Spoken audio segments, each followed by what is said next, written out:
Parang may dala-dala siyang candy. Hindi? Oo. Tingnan natin. Sisiguraduhin natin kung tama ba yung hinala ko. Beauty, ayaw ko sa candy kasi nakakasakit pa yun ang bunganga.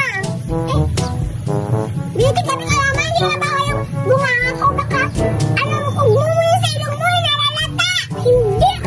Kakaiba talaga. Amoy tayo. Siguro, puntahan natin para makakain tayo ng kinilig mo, Day. Sila Julian at saka si Baby na. Magkasama sila. Siguro pinagpaplanuhan na naman nila. Baby at Julian. Madala ka daw candy. Mama, ako sinabi ko sa'yo na may candy siya na. Ano ba yung buraday? Siguro naamoy niyo na may candy ako. Nakita ka dito. Siyempre maamoy niyo to kasi ang bango-bango nito. Ito, TikTok to. Hindi lang tutos na candy na matamis. Nakakagamot dito sa mabaw bunganga.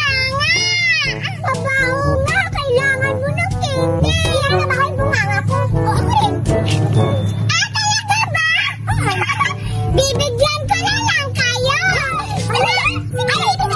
Bibigyan ko kami ng ganyan kasi babae ang bunganga mo. Babae ang bunganga ko?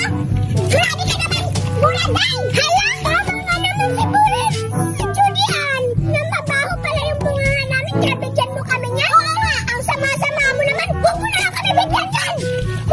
Totoo naman yung sinabi ko na mabaho yung bibig nila.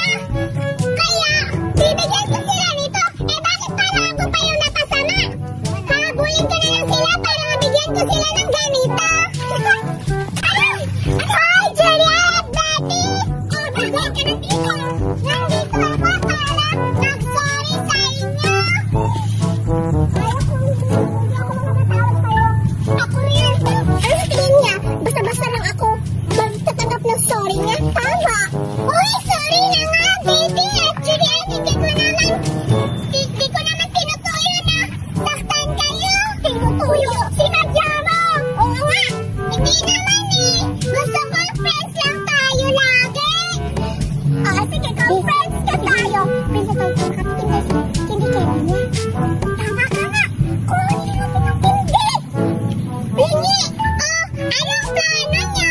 Makikipagkaibigan na ba kayo sa akin? O hindi? Friends ka tayo. Talaga ba? Ikaw, Julian?